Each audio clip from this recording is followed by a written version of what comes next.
America বিশ্বের সবচেয়ে শক্তিশালী দেশ নাকি? ডোনাল্ড ট্রাম্প বড় বড় আস্ফালন করেন যে এই দেশটা আমেরিকার মতো শক্তিধর দেশ নাকি নেই, অন্য দেশের মধ্যে ঝামেলা মিটিয়ে দেয় নাকি আমেরিকা।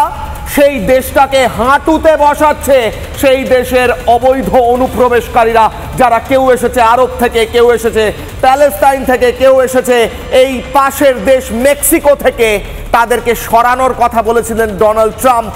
তারপর গোটা দেশ জুড়ে তাণ্ডব লীলা চালাচ্ছে সেই দেশের অনুপ্রবেশকারীরা। এই ছবিগুলো দেখুন, দেখলে পরে শিউরে উঠবেন, কারণ আমেরিকার মতো দেশ, লস অ্যাঞ্জেলেস যেখানে হলিউড রয়েছে, হলিউড ফিল্ম দেখি তো আমরা, সেই হলিউডের দেশ, সেই শহর, গোটা শহরে দাউ দাউ করে জ্বলছে পুলিশ ভ্যান, পুলিশের গাড়ি, দাউ দাউ করে জ্বলছে পুলিশের গাড়ি, কারণ গোটা শহর জুড়ে দাঙ্গা করছে অনুপ্রবেশকারীরা, যারা বলছে আমরা যাব না, আমরা থাকবো, আমরা এরকম তাণ্ডব চালাবো।